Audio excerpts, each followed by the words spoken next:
Hello, everyone. Welcome to LexTalk, World Talk show presented by Clickaway Creators. Today, we have with us Mr. Nitin Singh Bhati, an experienced startup lawyer, arbitrator, mediator, negotiator, and also a lawyer with demonstrated history of working in the legal service industry for the past 15 years.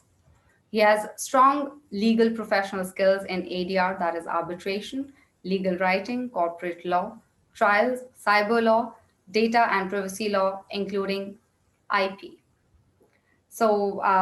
This is the introduction of Mr. Nitin Singh Bhati, but at the same time, I'm sure there's a lot more to learn about him, about his journey as a legal professional. So I'll just introduce to the man himself.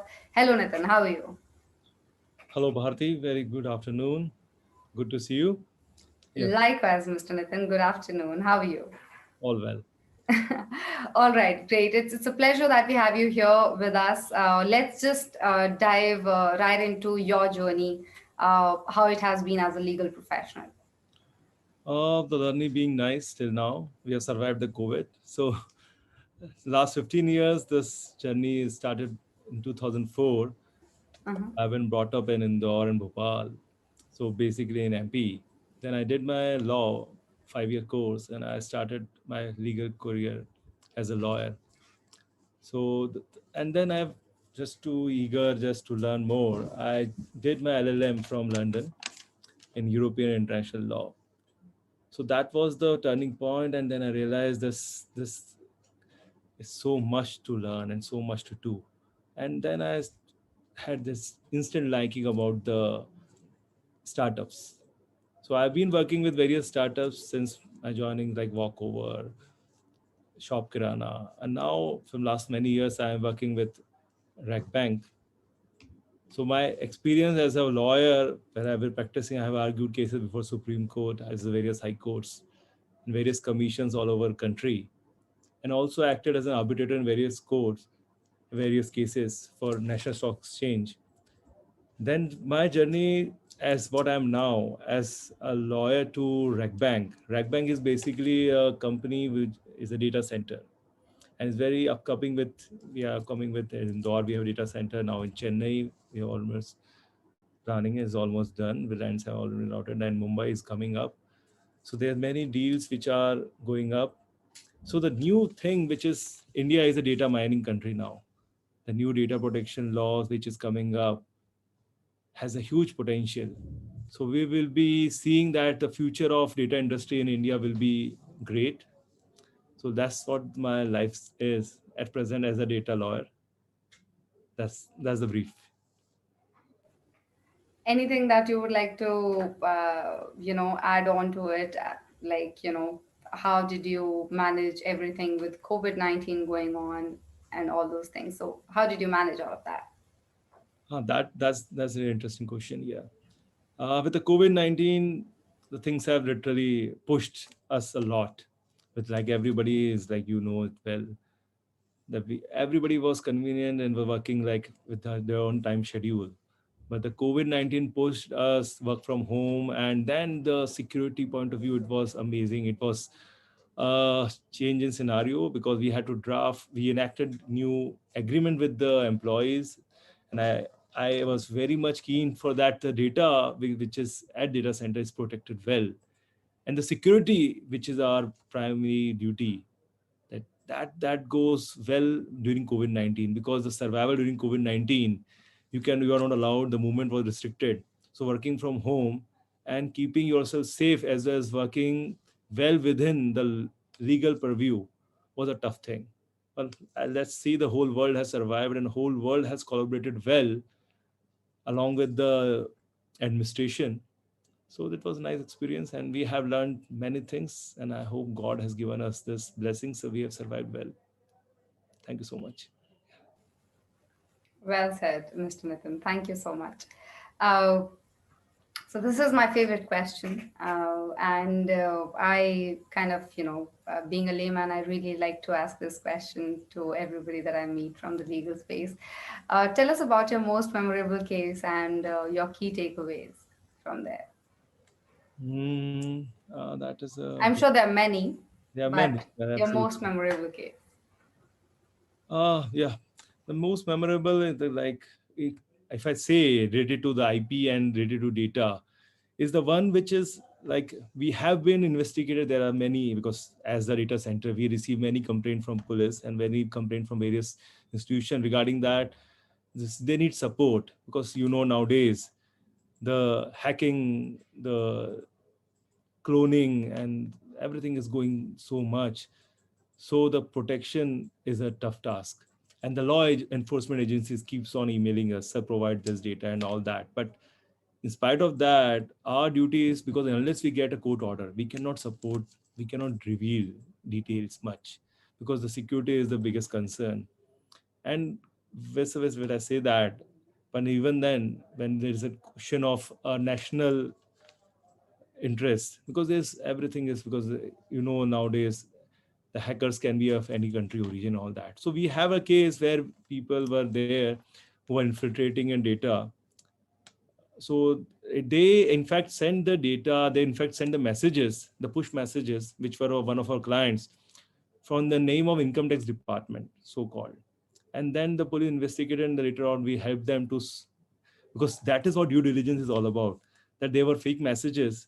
And we cooperated with the government and cooperated with the law enforcement agencies in finding, nailing down the culprits.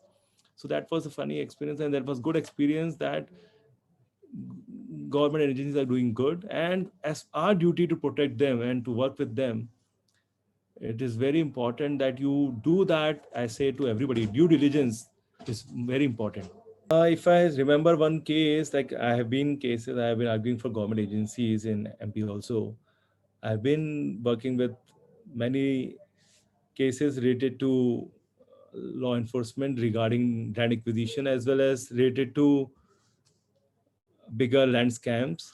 So that's why I came to contact with the startups, because startups are the one which are requiring all the support from the government when the initial setup is there. And to set up a startup, a legal, the whole set of documents are required. So I was being a very key part in, as a help, as a support group for the incubators. There's a startup incubator group which is there in MP, and we being supportive to that. So we have helped a lot many people in that, and where we find that there is MSME, the government has an agency called MSME. So we are part. I have been part of MSME as well, AKV, and there is Audyogik Kendriya Vikas Nigam, which helps in setting up the startups. So I have been part of AKV, and we're fighting cases to regarding land acquisition. So people who take land from government and do not start something and just occupy it for years, then we fight that, and I have been fighting with them, and I have been arguing in cases with Supreme Court, and we have got favorable orders in very quick time. So that been a good achievement. That's the good thing. Thank you. Thank you so much, Mr. Nitin. So let's talk about your specialization, and I'm sure this is going to take a bit longer. So that this is the reason I've saved this question for the last. How do you look at data protection and cybersecurity this year at this point of time? And anything that you have in mind that this can happen in couple of years or maybe 5 years. Let's just take 5 years down the line. That's a peculiar, very, very good question. That's so Thank nice you. to ask that. I think so. India is growing very well. I suppose we have 130 crore, I think 130 crore population. And as per my knowledge, as per the data available, almost I think 70 million, 700 million people, is like 70 crores, are on the social media. So that's a huge score. So many people on social media, so many people there. So it needs regulation, and it needs regulation. There is a new data act coming up. There is a new guidelines coming from the government. The intermediary guidelines are already there. So the need for the government to set up data center is increasing. So data industry is booming, and I think so next 5 years it will be very, very huge, because as government has stated that all the social media hype people, like giants, Facebook, Google, everybody gonna need to have a data center. Because they need to have a local server. So means local server, they need to have a data center. And if you need a data center, Rackbank, we are experts in that. So that will be, I think so, that will be a good step in next 5 years. I think so India will be among the top nations across the world having data center, data security, because data is a new oil. It is a new money. Everywhere we are seeing every day the it is social media is growing up, mobile, the 4G is coming, 5G is coming up. So that will be the privacy laws are coming up. So you need so much of due diligence. You need so much of saving.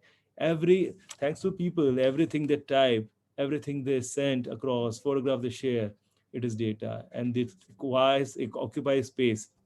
When you require space, just like house on a cloud or on a server, you need space. So the server space gonna increase. More we discuss, the speed is the space is gonna increase, the requirements gonna increase. So we are into hyper scale data center development. So it is a scalable. We're gonna be getting new data centers in Chennai, which will be a hyperscale data center in the name of RBDC center, which will be occupying, which will be giving serving to Microsoft and Google most probably. We never know what more lies to that. So next 5 years, I think this wonderful future for every one of us. And thanks to the government and thanks to the world for growing data. Thank you so much. Well, having talked about your specialization, about your journey as a legal professional, and your most memorable cases, let's just divert from that topic and let's talk about how do you manage your work life? Like how do you manage everything with such a hectic schedule? Yep, that's the tough part. But you have to manage that. So that's the keeping free from all the stress which you grew, which you take from the work, because every day we are working, every day the stress is growing. And as COVID we have seen the stress was huge, because there's so much of that, you come in contact with many people and this is still going on. So I keep on saying that as we work in this industry as a lawyer also, we have to appear in courts, and there is so much of inflow. So I always believe that you have to keep that work life balance. So to keep yourself mentally fit, I have my own way of, I keep run marathons, and I am also doing cycling for that. I have my 2 hours fixed in the morning, so that everywhere I go, if I'm traveling to abroad, or if I'm traveling across any part of country, if I'm reaching meeting, if I have to attend a meeting of 10 o'clock and I reach by morning flight, then I take a half an hour of walk or half an hour run. That is mandatory for me. So to keep their work-life balance. So it keeps me fitter. And I request each and everybody itself that keep donating blood. It purifies you and good. So I also participate in blood donation camps, like various NGOs are so much of work they are doing. So every bit of us, every bit of we can do to create, to do something for compassion, for the people around us, for the society, is the little we can give them back. So this is what we learned from the COVID, how to fight, and this is what we are learning from so many years. So we need to give back what we have learned from the society and what we have learned in life. And this is my motto in life. If you are fit, you are fitter in your professional as well as personal life. So that is the work-life balance. You have to sleep on time, get up on time, to be on toes while we are fighting for justice, while we are delivering the orders, while we are delivering the calls on time, while we are fighting for some compliances, because there is the biggest thing which we are always I face is the compliance issue and the risky profiles which we have to get through to get due diligence, to have that click, have that eye to find out the loophole is what a lawyer's job is. So thank God, this fit body, fit mind give me that eye to catch up the loopholes and to point out the wrongs and to make it right. This is what my role in everyday life and to role in my company. Thank you so much. Well, that was quite an inspirational thought, and thank you for inspiring our viewers as well. Guys, please get fit and fitter. with every passing day. And of course, COVID has, given us a lot of time, Absolutely. especially this past year. I'm sure people have gotten really aware about their health, physical and mental both. So this is kind of a good sign, and now people are keeping up that habit. And yeah, thank you very much for sharing your experience with us and for sharing such great insights, Mr. Nitin. We really look forward to having a chat with you again in the future on some other trending topics in the international legal industry. And for our viewers, you heard Mr. Nathan, and please go exercise and work at the same time, give back to the society. But do not forget to like and share this video, and also subscribe to ClickAway Creators YouTube channel to appreciate what we do. And you have more coming from industry legal leaders. This is Bharti for Lex Talk signing off. Take care. Bye bye.